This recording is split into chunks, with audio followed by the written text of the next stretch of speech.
Oh man, it is getting hot, and I mean hot outside. Well, hot for California. It's gonna be like 90 something, and I gotta stay inside with no AC. This is no good. Gotta get some AC in my life. If you guys wanna donate money for me to get AC, I'll accept it. I don't ask much from you guys, but I'll take it. I'll take it.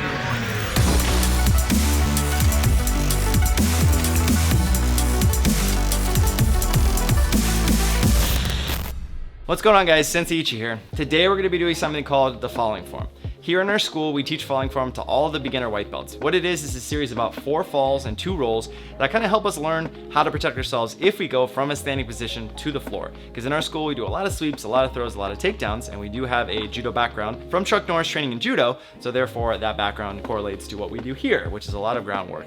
So since we are doing those throws and sweeps and takedowns, we need to learn how to fall correctly. Also for self-defense purposes, if we're running around on the street and we slip and fall, we don't want to crack our elbow or our head open and bang our knee on the ground because we're probably going to hurt a whole lot, and it'll hinder us from having good defense. So I'm going to go through these 4 falls and 2 rolls with you and do what we call the falling form. So here we go. Okay, party people, let's party. The first thing we do in falling form is we teach everybody how to do a front shoulder roll. So when we do the shoulder roll, this is how I recommend practicing it. We start everyone on one knee just because the closer you are to the ground, that means the less you have to fall, and if you do hit yourself too hard, then it's less of an impact as opposed to standing up. So the first thing you want to do is you want to put your hands in like a diamond shape. You're going to put them on the ground right next to your front foot. The other leg's going to be bent behind you. The next thing you're going to do is you're going to take the ball of your back foot and your front foot, you're going to push off the ground so your knee rises. Now your hands and feet are both going to help you push, but they're not going to push you up. They're going to kind of push you up and forward. You have to let momentum and gravity do its thing and kind of pull you all the way over. The most important part of the roll is keeping your chin tucked in your chest. You do not hit your head on the ground in any way, shape, or form. Use your arms like almost like a barrier or a shell to protect your head, okay? If you open up, you will fall like a pancake and slap the mat hard. We don't want that. So we're going to tuck our chin in, push and roll, and end on one knee. Pushing up, my bottom goes in, my hand's gonna come underneath me, and I'm gonna roll all the way to one knee. Eventually, when you get better at it, you can do it from a standing position. You could still use this front hand like a guide, which is almost like you're trying to reach under and like wipe. Maybe that was a bad reference, but you get the point, okay? So my hand's gonna come under like an elephant trunk. It's gonna bend down, my hand goes between my legs, and I'm just gonna glide in a nice solid roll. Very chill, okay? I'm using this as like a parameter to kind of roll on. I'd rather hit my elbow than my head, but eventually you might not even need any of that stuff. You kind of want to use your hands as like a break fall so you don't hit your head and collapse. You kind of want to melt like warm butter on a hot pancake. There's that pancake again. Man, I'm hungry. I'll be right back. After you do a forward roll, you're gonna fall backwards. So when we fall backwards, we train on one knee and then eventually start standing. So on one knee, what you're gonna do is you're gonna stay on one knee like this, take your back leg and turn it in like a windshield wiper. You're gonna put your hands in an X with your palms out. Your chin will then go to your chest to protect the back of your head from hitting the floor. The reason why our hands go in an X is because I wanna get in the habit of not throwing my elbows back, because that's the first thing that's gonna hit the ground. I don't wanna get in the habit of hitting my knuckles on the ground, because that's gonna be awfully terrible. So I wanna try to only hit my palms and my palms only, okay? So what I'm gonna do is, tuck my foot in, I'm gonna sit back, and as I sit, my bottom touches the floor, my tailbone, my spine, my chin is tucked, and then right when my center of my back touches the mat, I'm gonna slap the ground with my palms, okay? And my feet stay up because, if you watch the other video, I'm able to kick if I need to, or get back up really quickly if I need to. You know, if I were to fall from a standing position, it'll look a little something like this. I'm gonna be standing up like so. I'm gonna put my hands in an X. So I'm gonna tuck my chin in my chest again to prevent my head hitting. I'm gonna squat. I'm gonna have my bottom touch the floor, go all the way to my back, and then I'm gonna go right there in front with my feet. When we fall forward, you can do this one of 2 ways. If you're not too sure about falling forward, you can start on your knees, okay? If you wanna start on your knees, your hand's gonna go out in front of you with your elbows partially bent to avoid hyperextension. You're gonna turn your head to the side because we wanna avoid hitting our chin, our teeth, our nose, our eyes, all the money-making good stuff right here. So we're gonna turn to the side.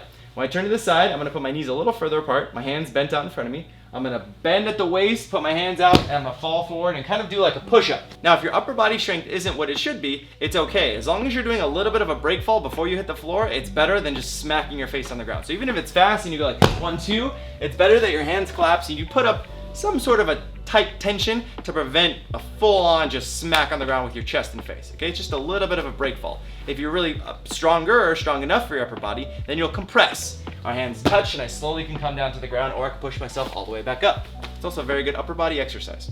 Now from standing, I'm gonna put my feet out in front of me like this, put my hands out in front. I'm gonna look to the side, so my feet are gonna split apart, that way I'm closer to the floor. My hands will be out in front of me, my head goes sideways. I'm gonna bend at the waist, my hands reach out, boom, and I hit the floor just like that, okay? We roll forward. went backwards, went forward. Now we're gonna go left and right. So we fall left and right, we start on our knees, okay? Eventually we can go to standing. So we start our knees, we're gonna put our hands and knees on the floor like a tabletop. If I'm going to the left, I want you to think about this. Point to the left, tuck the left. Point to the right, tuck the right, okay? They're both gonna be the same, just gonna be opposite directions. So when I tuck it under, I'm gonna grab my body just so I can keep it out of the way so it doesn't hit the floor like an orangutan. So once I do this, I'm gonna kind of roll and tuck that shoulder underneath me, and I'm gonna roll to the side. I'm gonna slap with this hand touching the floor. So I'm gonna tuck I could even slide my leg back just to collapse and make it easier so it's breaking down one at a time as opposed to a full slap. So think of it this way. I'm gonna slide out, tuck it in, roll over, boom, and I slap the ground, okay? And then I come right back to hands and knees and I go the other way. Point, tuck, slide in, slap, and I come right back to my kneeling position. Now when you practice standing up, what we can do here is kind of the same concept. As I do this, I'm gonna kind of tuck in. So imagine I'm getting like shoulder thrown like an ippon. So as I come under here, I'm gonna come, same thing, I'm gonna slap as I come down, and I go the same side. I slap to the other side, tuck in, boom, and I slap off to that side. And the most important part is go with the flow. Always go with the flow. If you fight it, you're gonna hurt yourself. So always just relax and just kind of melt into the ground, okay? Like a popsicle on the 4th of July. Now the last thing we're gonna do is we're gonna roll backwards. So let's say somebody really rockets you back and you get thrown backwards. Let's say the fall won't cut it and you need to roll all the way, then so be it, let it happen. So when I roll backwards, I'm gonna kind of sit on the ground, I'm gonna rock my body forward, I'm gonna use my foot to push myself backwards to give me momentum to go all the way backwards. So when I do that again, tuck your chin in so you don't knock your head on the ground. I recommend keeping your elbows in so you don't knock your elbows on the floor, okay? So when I'm here, I rock forward, rock back, come all the way up to my feet. When you roll backwards, do not roll straight with your head. You want to tilt your head off to one side so you're rolling over the shoulder. We call it a backward shoulder roll, and we call it a forward shoulder roll because we're rolling across our shoulder. Okay, so when I go here, you notice I turn my head to the side. So as I go this way, I'm turning my head to the left. As I go back, going to the right, I can go either or. Everybody has a preference. I like turning my head to the right, but it's totally up to you. So it should look something kind of like this.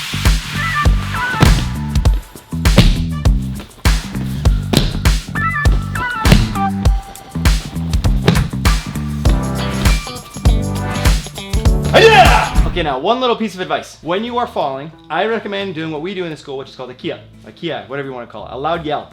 When you yell, it kind of takes the pain away. It's kind of like when you, I don't know, stub your toe or you rip a band-aid, like, and you kind of make that grunting sound. What that is it's letting the pain out. It's making it feel better. It's taking your mind off of that idea of, ouch, that hurts. So when you hit the ground, sometimes when you go, like that, it kind of takes the pain away. You know when you hold a shield and people kick it hard, it's okay to tighten up your body so the muscles make everything nice and strong.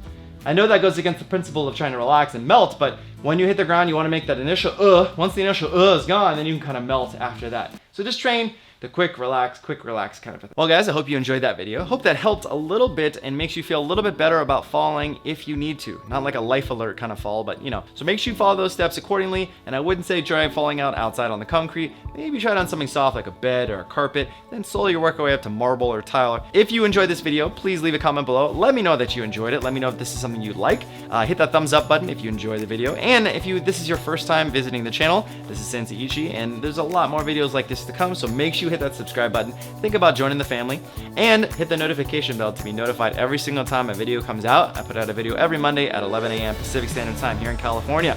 And until next time, boys and girls, Tong Su.